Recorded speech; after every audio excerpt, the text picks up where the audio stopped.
Wow, gure audioa.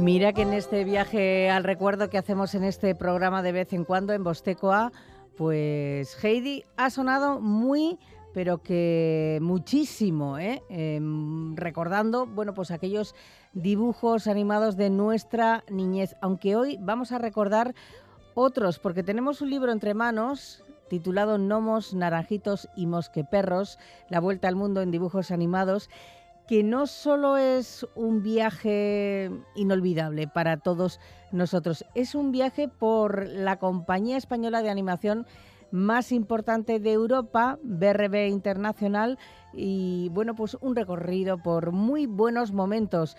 Un estudio realizado por Juan José Zanoletti, autor especializado en libros sobre animación, realizador y técnico audiovisual. Juan José, bienvenido, muy buenos días. Buenos días. Pues un placer, Juan José. Lo mismo digo, gracias por No la sé si invitación. estarás de acuerdo conmigo, es un viaje, bueno, pues a la niñez de muchos de nosotros y bueno, pues al disfrute con todos aquellos dibujos. Hemos empezado por Heidi, que lo nombras así por encima en el libro, porque es un libro muy especial. Vamos a explicar que hablas de una productora de animación que ha hecho industria de continuidad y que a lo largo de unos años creó muchísimas series de televisión importantes, ¿no? Sí, es un libro que se centra en un periodo de los dibujos animados en España donde arrasaban en audiencias porque tampoco había competencia y se echaban y luego la televisión española decidió emitirlos a las 3:30 de la tarde los sábados y los domingos.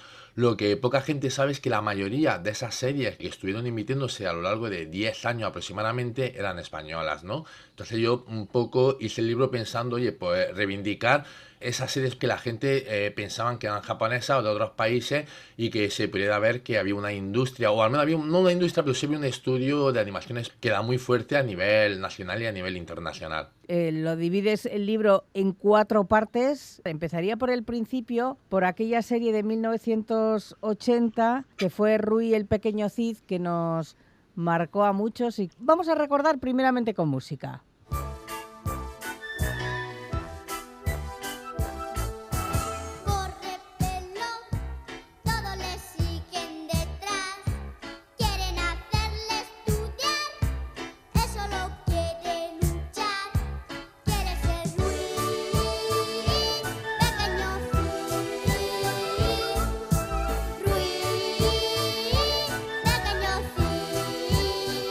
Juanjo, inolvidable, bueno, pues esta careta de presentación, ¿no?, de aquella serie. Sí, fue la primera serie de este estudio, también fue una de las primeras series españolas que, bueno, que tuvo un nivel internacional y que tuvo un acabado de técnico espectacular que no tenía nada que envidiar a las series que venían de Japón o de Estados Unidos. ¿Qué recuerdos te trae esta serie? Pues para mí, oye, yo la vi era muy crío y a mí me gustó. En esa época lo veíamos todo, ¿no? De cualquier serie que te ponían, fuese buena, fuese mala, fuese española, fuese francesa, fuese americana, arrasaba en audiencia porque tampoco teníamos otra cosa que ver. Entonces ya nos acostumbrábamos a ver lo que nos ponían. Sí, eso es. Nos gustaba ver los domingos generalmente, que era cuando daban estas series, ¿verdad?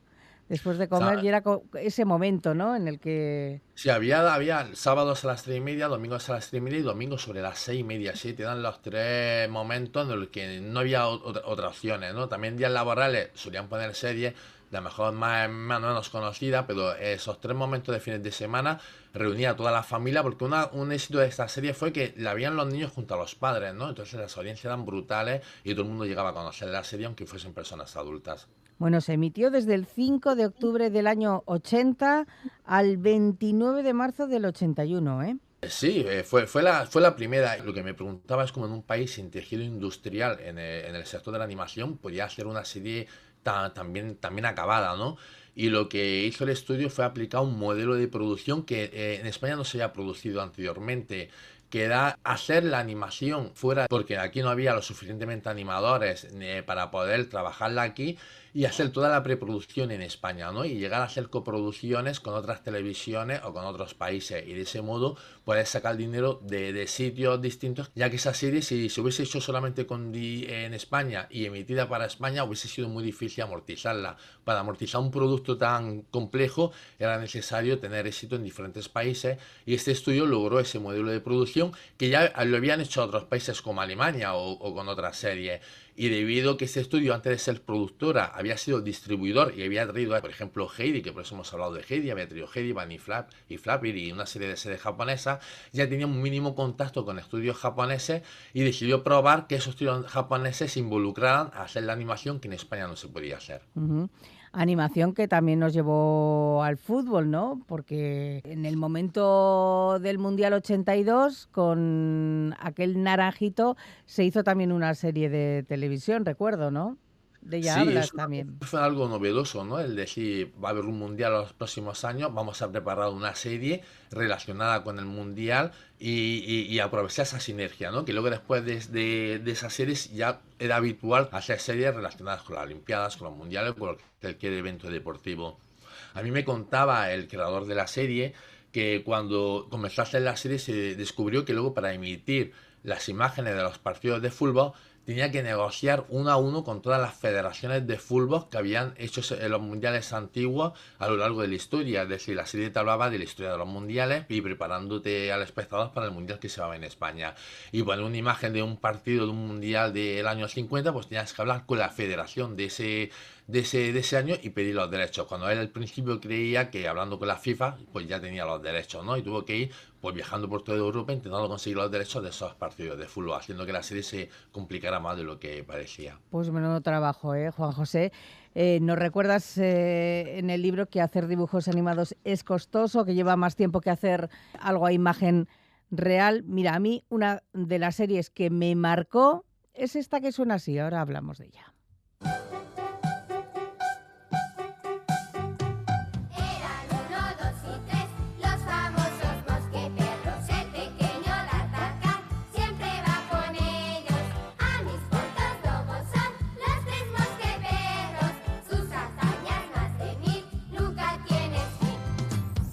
Sí, 18 episodios tan solo que marcaron una época, ¿eh? Y nos dices que se estrenó un año más tarde de lo previsto. Al final, una de las más vistas.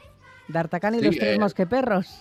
Se estrenó más tarde porque el horario de televisión española estaba ocupado con otra serie y tuvieron que esperar a que esa otra serie que ya tenía contratada la televisión española terminara para poder emitir esta. Mientras esta serie sí se emitió en Japón, ¿no? Se emitió antes que en España. La idea de hacer esta clase de serie era buscar historias que fuesen universales, que fueran conocidas en todo el mundo, y de ahí que se hicieran estas adaptaciones literarias. De esa manera, cuando exportaban la serie a Francia, a Italia, a Estados Unidos, a Canadá, pues eran conocidas. Si no usabas motivos universales y usabas locales, pues corrías el riesgo de que la serie no fuese exportable. Bueno, se cumplió, porque esos 18 episodios marcaron y luego se hizo, digamos, la versión del retorno, ¿no? Que se llamaba así, el retorno de D'Artagnan, Sí, unos luego años muchos más años, tarde. sí, muchos años después se hicieron, pero ya eran series, las secuelas que se hicieron de esta serie y de otras más series, dos o tres secuelas, ya no llegaron a tener la calidad técnica ni creativa de las originales. Series que marcaron una época como La Vuelta al Mundo de Willy Fogg, que aquella sí que es inolvidable, año 1983.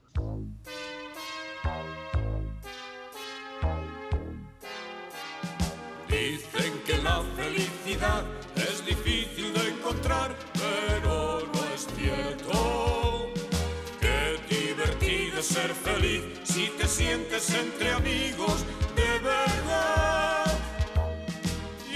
Esta serie aquí en Euskadi, Juan José, claro, también nos marcó. La música, las voces que escuchamos eran las de Mocedades, ¿no? Roberto Uranga, Amaya Uranga, José Ipiña, Carlos Zubiaga, Izaskun Uranga y Javier Garay, entonces, ¿no? En Mocedades. Así era. La idea inicial era hacer un musical, pero fue imposible por cuestiones económicas y al final pues se grabaron muchas canciones, pero aparecieron sonando de fondo, no con narrativa de musical como le hubiese gustado al creador. Para mí es la serie con mejor acabado técnico de todas las que hizo el estudio. Cuando era yo pequeño es cierto que me gustaba más Los Mosqueperros o me gustaba más la de Rui el Pequeño Cid porque eran más historias de aventuras. Pero luego ya revisando la serie ya adulto, veo que la de Willy Fox fue técnicamente la más perfecta de todas. Fue emitida los domingos desde el 8 de enero al 8 de julio de 1984. Y aquí también hubo una posterior que es Willy Fox 2, que esta sí que yo no la recuerdo. 2 y una 3 también hubo. Fíjate, pues estas no... Ya fueron muchos años después, cuando ya el estudio estaba en decadencia, en el sentido de que ya había demasiada competencia como para que cualquier serie que hiciera arrasara en audiencia. Ya estaban las privadas, era muy difícil ya competir. Y luego ya había llegado la nieve y se había impuesto. Entonces en esa época decidieron recuperar licencias antiguas, a ver si de esa forma podían llegar al espectador, y recuperaron secuelas de esta serie, de Los Mosqueperros y de los Gnomos, ¿no? Por decir algunas. Mira, ahora que hablas de los gnomos, vamos a recordarlo.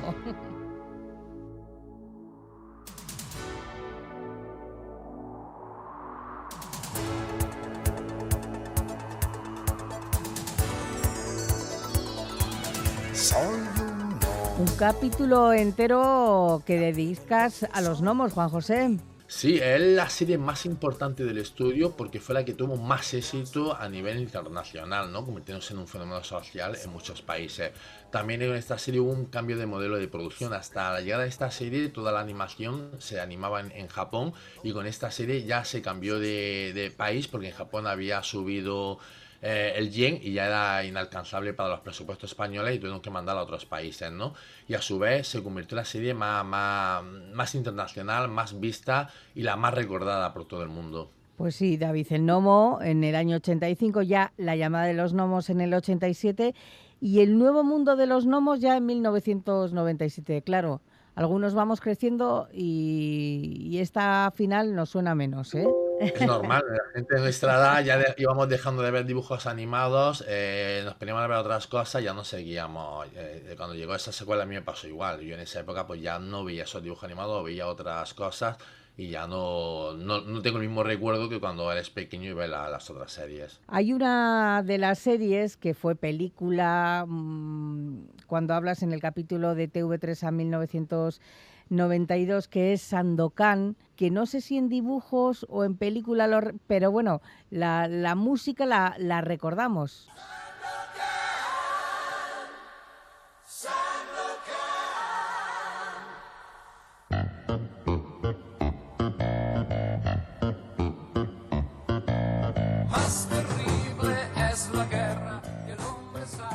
Hablas de los dibujos, Juan José, aunque bueno, pues sí, esta canción también nos marcó y digamos que esta fue la primera apuesta de Telecinco, ¿no?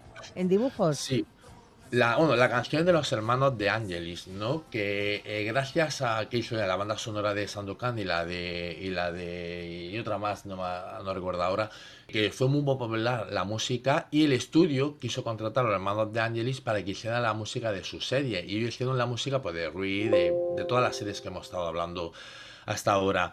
Ya como habían llegado las privadas, ya Televisión Española había dejado de emitir series a las 3:30 de la tarde, entonces es una de las primeras series que fue producida por Telecinco, como has comentado.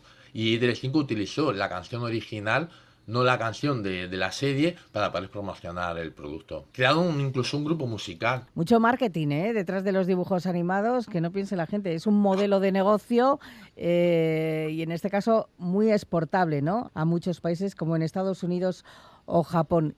Otro de los capítulos, y ya al final lo dedicas a los años de Bruguera, de esta editorial de los dibujos animados, hablas de Mortadelo y Filemón, aunque yo te he destacado la música de Zipi Zape, que ya es bastante actual, ya estamos en el siglo XXI. Si tu profe te gatea, si verdura tienes en la cena, si es pelota, es pollón, quiero hundir nuestra reputación. Ya suena diferente, ¿eh? Siglo XXI suena distinto.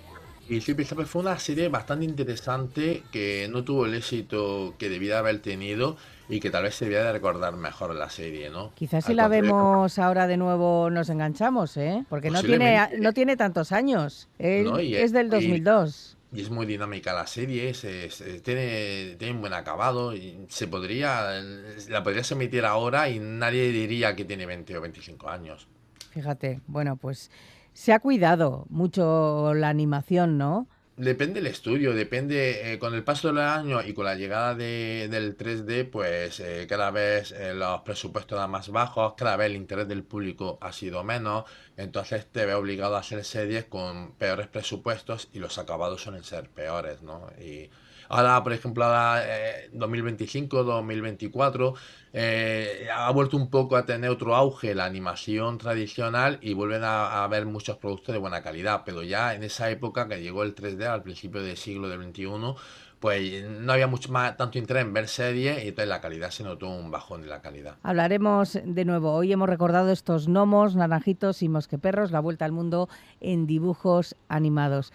Un placer. Lo mismo digo, muchas gracias. Gracias, Agur.